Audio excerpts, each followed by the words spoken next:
പക്ഷേ ഈ സവർക്കറുമായി ബന്ധപ്പെട്ട് ഗവർണർ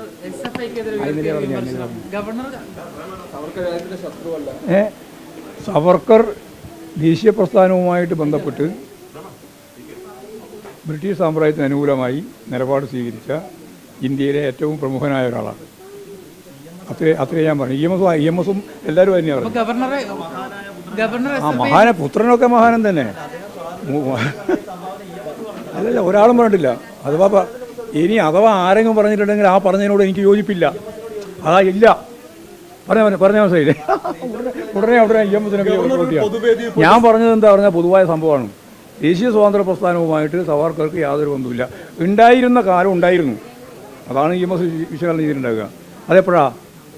ഇന്നലെ പറഞ്ഞാണ്. നിങ്ങൾക്ക് മനസ്സിലാവാൻ ഓർമ്മയില്ലാതെ പറഞ്ഞ കാര്യം ഇന്നലെ ഞാൻ പറഞ്ഞു. അതാ ഞാൻ പറഞ്ഞത് സവർക്കർ ഒരു ഘട്ടത്തിൽ ദേശീയ സ്വാതന്ത്ര്യ പ്രസ്ഥാനത്തിൻ്റെ ഭാഗമായിരുന്നു. എപ്പോഴാ അറിയോ? നിങ്ങൾക്കറിയോ സവർക്കറെ പറ്റി? അല്ല, സവർക്കറെ പറ്റി എന്തെങ്കിലും അറിയോ? എന്താ അറിഞ്ഞേ? ഒന്ന് പറ.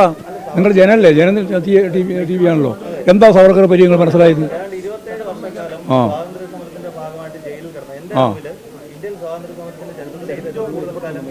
ഒന്നുമല്ല. അതൊക്കെ തെറ്റായ വിഷയമല്ല. ചരിത്രമല്ല. അതായത് ഒരു കാര്യം ഞാൻ ഉറപ്പിച്ച് പറയാം. സവർക്കറിന് 2 ഘട്ടമുണ്ട്. ഒന്നാമത്തെ ഘട്ടം ദേശീയ സ്വാതന്ത്ര്യ പ്രസ്ഥാനത്തിൻ്റെ ഭാഗമായിട്ട് നിന്ന ഘട്ടം. അപ്പോഴാണല്ലോ അന്തമാനിലേക്ക് നാട് കടത്തപ്പെടുന്നത്. അത് മാത്രമാണ് നിങ്ങൾ പറയുന്നത്. ഞാൻ പറയുന്നത് രണ്ടും ചേർത്താണ്. ആ കാലം ഉണ്ട്. ഏത് ദേശീയ പ്രസ്ഥാനത്തിൻ്റെ ഭാഗമായിട്ട് ആദ്യം നിന്ന് അതിൻ്റെ ഭാഗമായിട്ട് അന്തമാൻ നിക്കോബാറിലേക്ക് നാട് കടത്തപ്പെട്ടു. നാട് കടത്തപ്പെട്ടതിന് ശേഷമാണ് അദ്ദേഹം ബ്രിട്ടീഷ് സാമ്രാജ്യത്വത്തിന് മാപ്പ് എഴുതി കൊടുത്ത് 1 2 മാപ്പ് കടലാസല്ല ചെയ്തത്. 6 പ്രാവശ്യം 6 കത്ത് എഴുതി. ആ 6 കത്ത് എഴുതിയതിന് ശേഷമാണ് ബ്രിട്ടീഷുകാർ അദ്ദേഹത്തെ പുറത്തു വിട്ടത്. അപ്പോൾ ദേശീയ സ്വാതന്ത്ര്യ പ്രസ്ഥാനവുമായിട്ട് ഞാൻ ഒരു തരത്തിലും ബന്ധപ്പെടില്ല, നിങ്ങൾക്ക് അലോസരമുണ്ടാക്കുന്ന ഒരു കാര്യവും ഞാൻ പറയില്ല എന്ന് പറഞ്ഞുകൊണ്ട് പുറത്തു വന്ന സവർക്കർ സ്വാതന്ത്ര്യ പ്രസ്ഥാനത്തിൻ്റെ അതിനൊക്കെ രേഖയുണ്ടെന്ന് വെറുതെ ഇല്ല എന്ന് പറയേണ്ട കാര്യം നിങ്ങൾ ആളെ പറ്റി പറഞ്ഞ് പഠിപ്പിക്കാൻ വേണ്ടി പറയുന്നതാണ്. ഞാൻ കൃത്യമായി രേഖ വെച്ചിട്ട് ഞാൻ പറയുന്നത്. കൃത്യമായ രേഖ. അതിൻ്റെ കൃത്യമായിട്ട് പോകണമെങ്കിൽ ഞാൻ നിങ്ങൾക്ക് അതിൻ്റെ ഭാഗമായിട്ട് അദ്ദേഹം എഴുതിയ കത്തിൻ്റെ കോപ്പി തരാം. പോരെ? നിങ്ങൾ അതിന് തയ്യാറുണ്ടെങ്കിൽ ഞാൻ കോപ്പി തരാം. ഞാൻ ഗവർണർ എസ് എഫ് ഐ ഞാൻ പറഞ്ഞത്. ഞാൻ പറഞ്ഞപ്പോൾ നിങ്ങൾക്ക് മനസ്സിലായി. കൂട്ടി കണക്കാൻ വേണ്ടിയാണ് നിങ്ങൾ ചോദിക്കുന്നത്. അതെനിക്ക് നന്നായിട്ട് അറിയുന്നതുകൊണ്ടാണ് ഞാൻ ഈ മറുപടി ഇങ്ങനെ പറയുന്നത്. പോരെ? അത് ഗവർണറോട് ചോദിക്കണം കേട്ടോ. ഗവർണറോട് തന്നെ ചോദിച്ചാൽ മതി. ഞാൻ പറഞ്ഞ ഇത്രയും കാര്യമാണ്.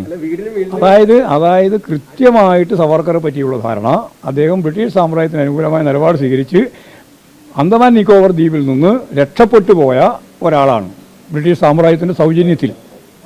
അതുകൊണ്ട് ദേശീയ സ്വാതന്ത്ര്യ പ്രസ്ഥാനവുമായിട്ട് ബന്ധപ്പെട്ട അതിൻ്റെ ഏറ്റവും പ്രമുഖനാണ് എന്ന് പറയുന്നത് യാതൊരു കാര്യമില്ല എന്ന് മാത്രമല്ല, അതിന് ഞാൻ മറുപടി പറയില്ല എന്നൊക്കെ അറിയില്ലേ?